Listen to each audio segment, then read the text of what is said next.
Hi, my name is Emily Nicole Flores, and this is my final project on leadership and how I developed and grown into the leader I am today, learning from the concepts taught in this class.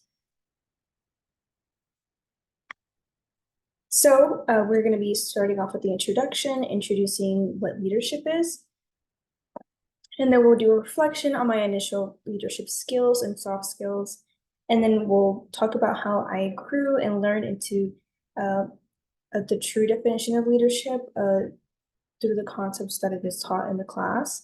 And then we're going to be talking about my application of these concepts to the present day projects that I have going on in my life. And then we're going to talk about how leadership or the new concepts that I learned can be applied to my personal and professional goals. So, what is leadership? Leadership is vision. Leaders are able to set a clear direction and motivate others to follow that path. It is adaptability. Strong leaders are flexible in response to changing circumstances or challenges. It's strategic thinking. Leaders should have a critical thinking mindset. Communication. Effective leaders communicate clearly and listen actively to their team members. It's empathy. Understanding and considering others' perspective is vital for building trust and rapport. It's decision making. Leaders need to make tough decisions, sometimes with incomplete information, and take responsibility for those choices. So, who was I before the course? We're going to talk about what my leadership skills were and what my soft skills were. What was my view on leadership? Leadership is know what is the right thing to do. Being a leader means I am the most qualified person for the job. Therefore, I know what to do in every situation. I carry the burden of doing everything myself. What type of leader am I? I'm a self-reliant or a resilient leader. I see myself as a resilient, self-reliant leader who values adaptability and strives to inspire through personal strength. What are my strengths? Resilience and adaptability. As a leader, one must demonstrate strength through resilience and adaptability and often face challenges independently. How could I improve? At the time of before this course, I thought my problem of not being an effective leader was because I didn't have delegation. A leader must know how to delegate jobs and tasks properly to their teammates. And I ended up doing things myself. But as we learned through the course and through this presentation, that is in fact not true, or not uh, the reason why I was not effective as a leader. Clearly, from the points that I've stated before, there's a much bigger issue here at root.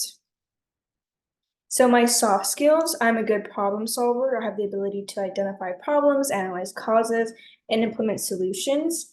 Adaptability, I can adapt to different situations and environment and thrive in them.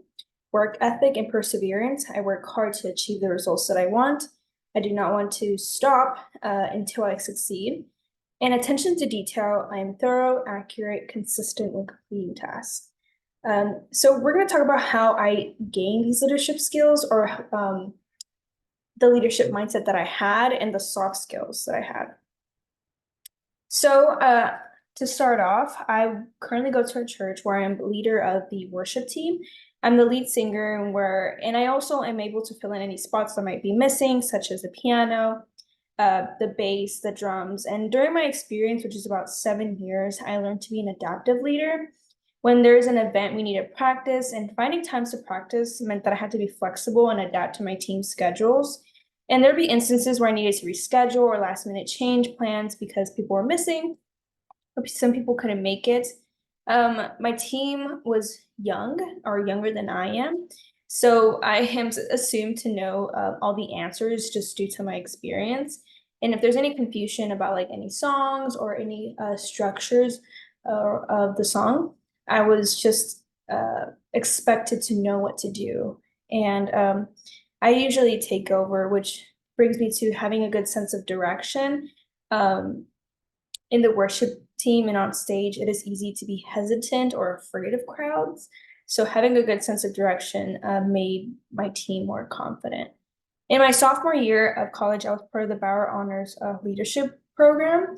And in this project, we were given the task to make a community service project, and we chose to do a book drive where we collected and donated books for kids in marginalized communities.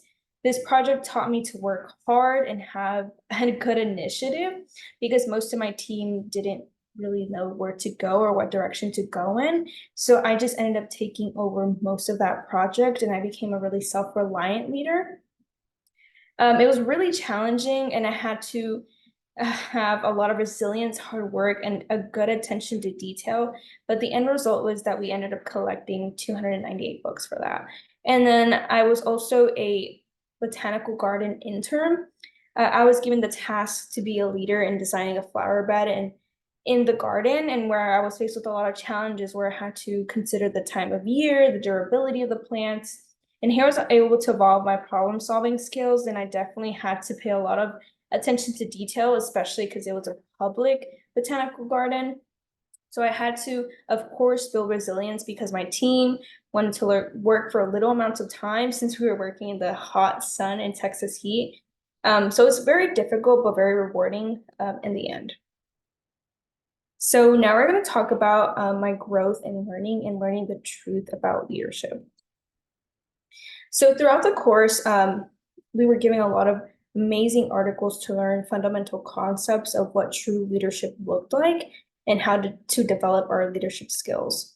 So firstly, we should build trust by showing vulnerability. This comes from the article, Good Leadership is about asking good questions. We need to reward persistence, which is by the article, set the conditions for anyone to be on your team, to be creative, and then providing constructive feedback comes from How to Give Constructive Feedback, which is a YouTube video by Thrive Networks. Listen actively, which comes from What Amazing Bosses Do Differently. And then support networks, which I believe was the most vital one to my developing as a leader. And it comes from How to Be a Visionary Leader and Still Have a Personal Life.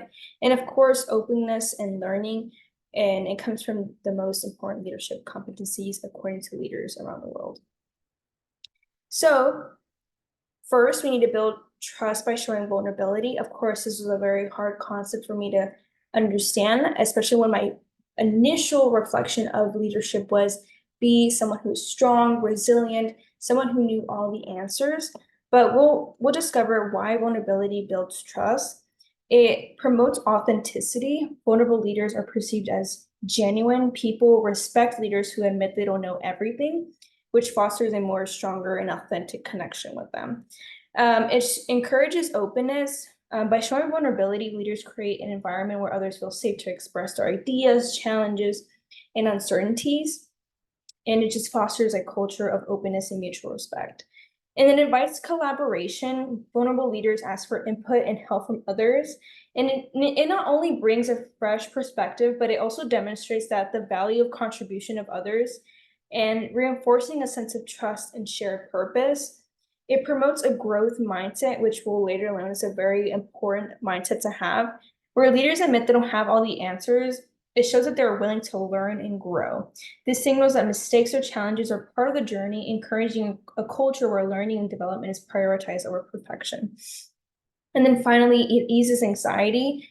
In uncertain or difficult times, seeing a leader that acknowledges their own uncertainties can make them seem more relatable. And it reassures the team that it's okay to have not all the answers immediately, which can ease anxiety and promote a calm and collaborative atmosphere.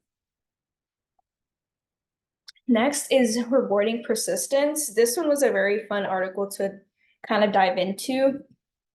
But it says early ideas are ugly babies, which is very funny. Initial creative ideas are often underdeveloped and rough around the edges, so it needs protection from premature criticism to allow their potential to emerge. And then next is creativity is a long-term process. Innovation rarely happens instantly, so it requires time, patience, and continuous refinement, and creative work is an ongoing journey rather than a quick, one-time event. And nurturing over judging, leaders that created culture persistence, allowing ideas to mature before judging them, foster a more innovative environment. Next is providing constructive feedback. This is important, especially when I would always shut down feedback or not give feedback at all because I was a very aggressive and arrogant person. So this was a very good article for me to learn from, or it was from a YouTube video, excuse me. But the YouTube video basically was saying that focus on the situation slash issue, not the person. It also be specific, let the receiver know what needs to be changed and how. Provide examples slash suggestions. Provide immediate feedback face to face and allow for questions. And then the final one is feedback sandwich, which is a great way to think about every time we're giving criticism or we're giving feedback.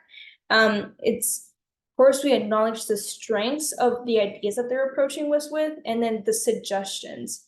And then from there, we give a summary of what can be done better. And I think this is a great effective way to give constructive feedback. Next is listening actively. Recognize contributions. Acknowledge and thank team members for their ideas, even if they aren't used. This reinforces that their input is valued and it builds a culture of openness. Provide constructive follow-up, which we mentioned before or previously. If a teammate's idea isn't feasible, explain why and offer guidance on how they can refine or approach similar issues in the future.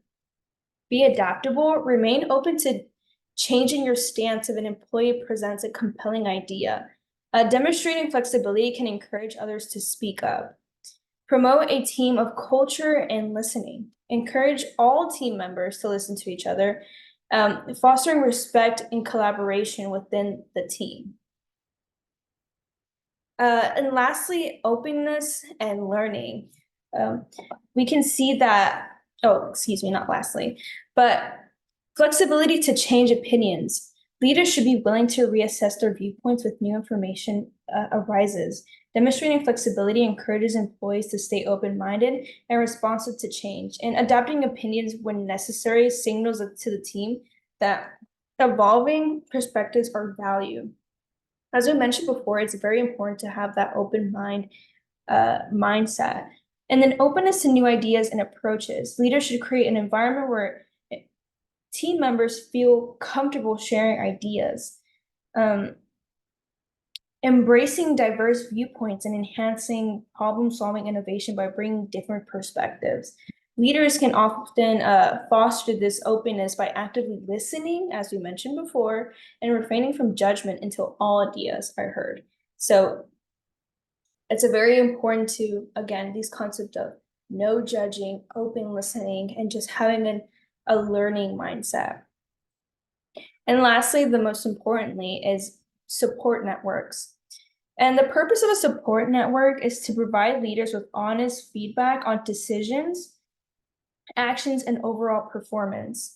Offer encouragement during challenging times can help maintain a motivation and resilience. It often creates a safe space to share ideas and discuss sensitive issues to explore new strategies without judgment. Types of support networks can come from friends, families, or family members or mentors who offer emotional support and hold leaders accountable to personal values and provide perspectives outside the workplace.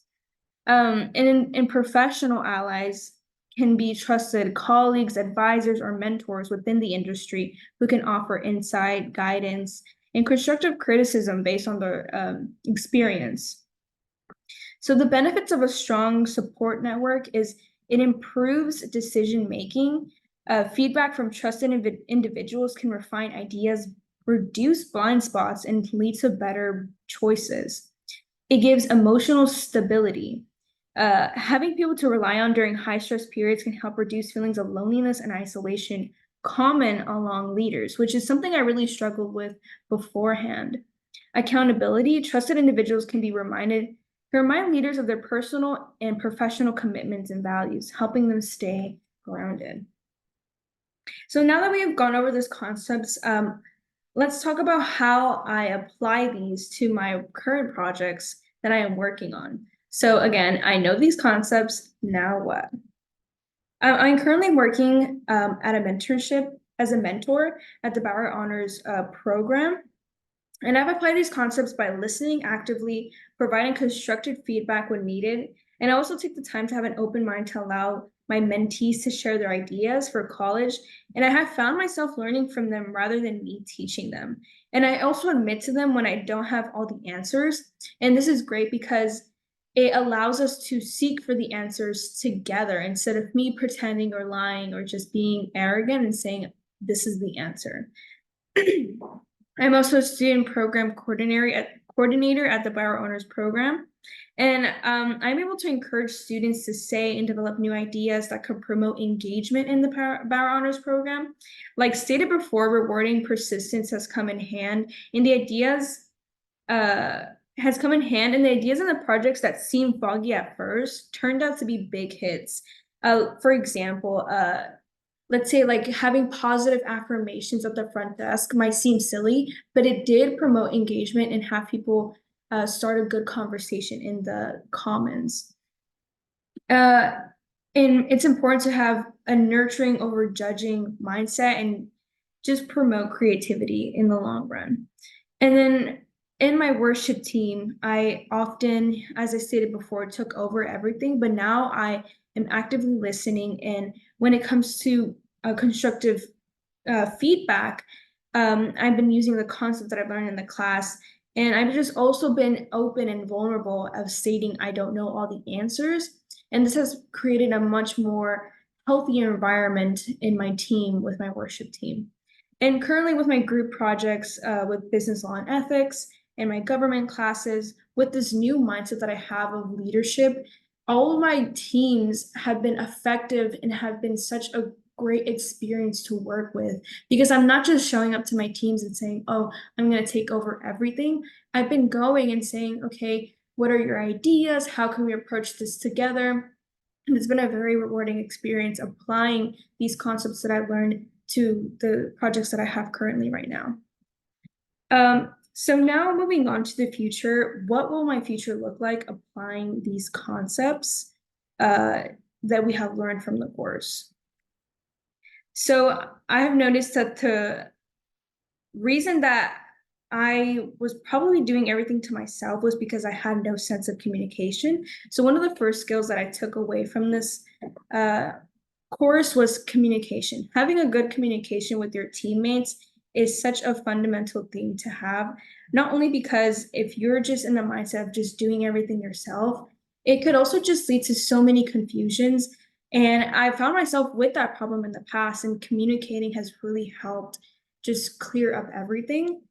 And my new view and perspective of adaptability, being adaptable means adapting to other people, not just to environments. My definition of adaptability before was skewed to only adapt to external forces confronting the project, but not internal forces, such as opposing opinions from other teammates, and being able to adapt to that has made me a much better leader. Teamwork. There is no I in teamwork, which is something I used to hear, but it was just something very silly to me.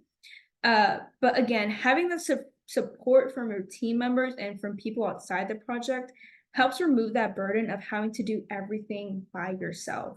There's a team for a reason, and creating trust and being vulnerable with your teammates that you can't do it alone helps provide results or better results in the long run. And then having an open mindset, having an open mind towards others' ideas and input. Reflecting my mindset before this course, I can identify that I was very closed-minded. If it wasn't my way or how I demanded it to be, then I would just do it myself. And it's incredible how an open mindset just transformed from me being a bad leader to what I consider now a good leader. So how can I apply these concepts to my future goals? One of my future professional goals is to become a partner or a CEO. I plan to go to law school to become a real estate attorney. And if I want to reach these positions in leadership, I first have to become a good leader. So I see myself applying these to my future projects, my future endeavors, and having my character reflect on that and being able to be promoted to the positions that I want to be. Next is be confident. Well, I did have a sense of confidence before. It was a very hollow sense of confidence because it was formed from me doing everything myself. But when it came to teamwork, excuse me, I wasn't confident because all my teammates didn't know what was going on. I only knew what was going on, and it's very difficult carrying the burden of teamwork onto yourself. So now that I have this new sense of team teamwork is very essential in being a leader, I am more confident, and it's one of my personal goals that I wanted to achieve. Um, One of my other personal goals is being a well-rounded person. I really strive to just have a good character and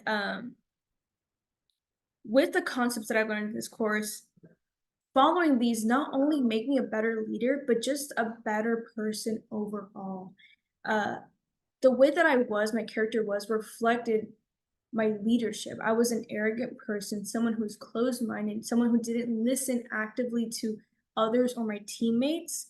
And now with these concepts, I feel like I can finally develop my character the way that I want it to be.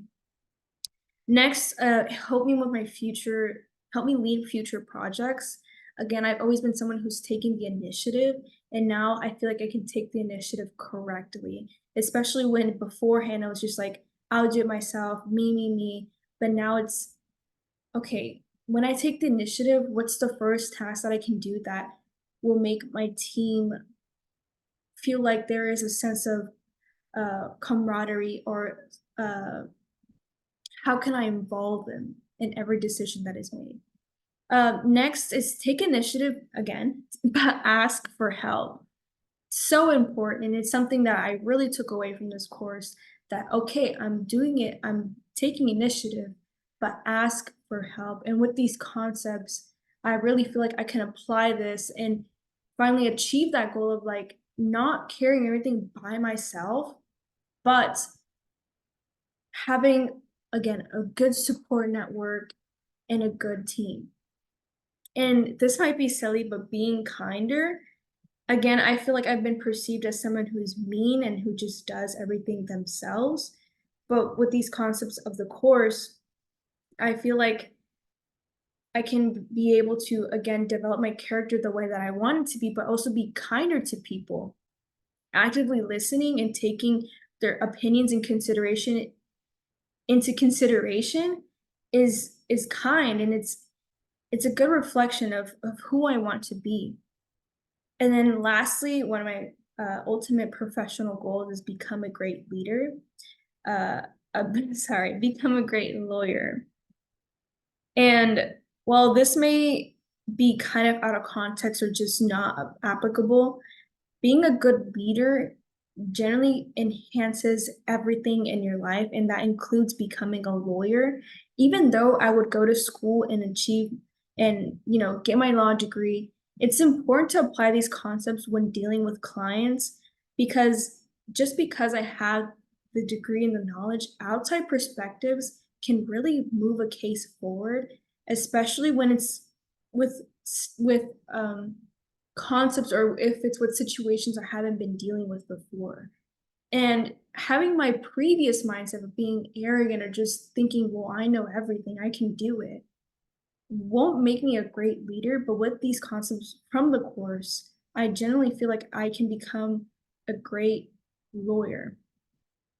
And that brings me to the end of this presentation. I again want to thank you for introducing these articles that have made me become a better leader and transform my mindset and transform the leader that I am today. So I just want to thank you, and this concludes my presentation.